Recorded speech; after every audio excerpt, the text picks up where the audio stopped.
Hello, I'm Jessie. I'm a student physical therapist and a licensed PTA, and today I'm going to explain to you the triangles of the neck. Specifically for this video, the posterior triangle of the neck, because I know all of us have a hard time with it. Okay, so hang in there with me. I'm going to walk you through it. So the first thing we have that we're going to talk about are the borders. Okay, so for right now, ignore the anterior triangle. We're going to talk about the posterior triangle. So first thing we're going to find is our sternocleidomastoid muscle, okay? This big guy right here, all right? He is what separates the triangles. He separates the posterior triangle of the neck, the anterior triangle of the neck. So if it's anterior in front of the sternocleidomastoid, it's anterior triangle. If it's posterior, it's posterior triangle, okay? So that is the posterior border of the sternocleidomastoid. So, all right, my sternocleidomastoid. So the borders of the posterior triangle of the neck is the posterior border of the sternocleidomastoid muscle. Okay, so this guy right here. The anterior border of the trap muscle right here. Okay, the clavicle. All right. So the clavicle's right here. Those are my borders, okay? So within the posterior triangle, we have the external jugular vein and the cutaneous nerves. I'm going to explain that better here in a second, okay? But for me to explain this, I have to develop layers for you, okay? So we know this posterior triangle, anterior triangle, okay? What are the borders again? Posterior border of sternocleidomastoid, anterior border of trap, clavicle. Those are the borders for the posterior triangle, okay? Let's move on. Now, the posterior triangle, they also decided to make where it's split into two separate triangles. Why? I don't know. So basically what we have here now is within the posterior triangle, okay, so here's my sternocleidomastoid right here, okay, on this side right here, that's that muscle, okay, this would still be the trap right here, and this is your clavicle down here, right there, okay? So now, the next thing we're gonna do is we're gonna find the omohyoid muscle, this guy right here, okay? He is gonna separate the posterior triangle into two separate triangles, all right? So if the stuff above the omohyoid muscle, dear God, is the occipital triangle, all right?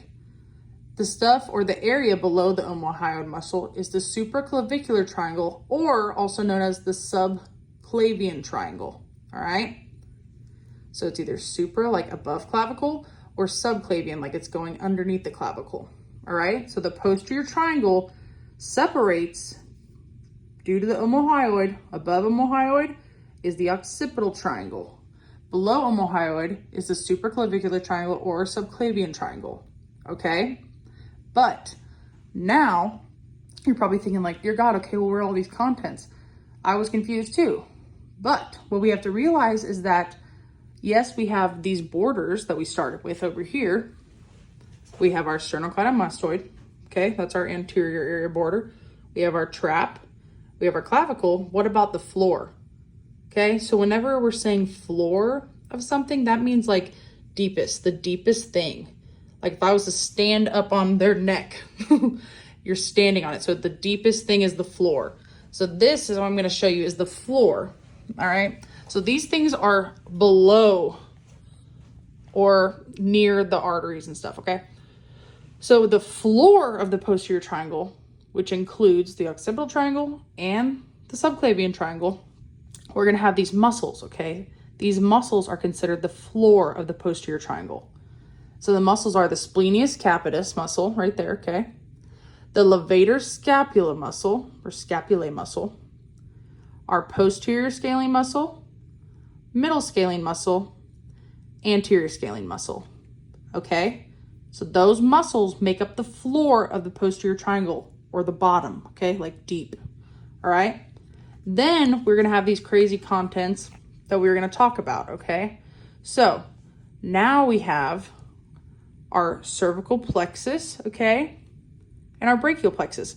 Those guys come through the anterior and middle scalene. They pop out like, ooh, hello, okay? So right up here, between the middle and anterior scalene, it's the cervical plexus that comes out. So it's gonna be nerve root C1 to C4. A little bit lower, we're gonna go right here, it's the brachial plexus. And it just changes due to where it is in the body, okay? So it's the same thing, but it just changes the name. Brachial plexus is C5 to T1, also coming out between the anterior scalene muscle and the middle scalene muscle, okay? Then we also have our subclavian artery coming out right here. Guess what? In between the anterior middle scalene muscles, okay? And it's gonna go under the clavicle. That's why it's called subclavian artery. Then we have our subclavian vein that comes out in front of the anterior scalene muscle right here and goes under the clavicle as well. Okay? Hope that helped. Don't let me forget. Remember how we were talking about the external jugular vein? He's over here by himself because he is a psycho. Okay, so he's superficial. So unlike all these guys over here, how they start underneath these muscles or the floor of the posterior triangle and they come out, this guy stays superficial. So the external jugular vein starts up at like the jaw, comes down on the posterior side of the sternocleidomastoid superficially. So like on top of it, where he could be like cut or anything, goes down, goes down, goes down, then drains into the subclavian vein. So the external jugular vein is a psycho. He is superficial. While the rest of these guys are like, let me hide, and then come between the scalenes and then go under the clavicle. This guy's like, yeah, no, I'm good. Hope that helps. Good luck.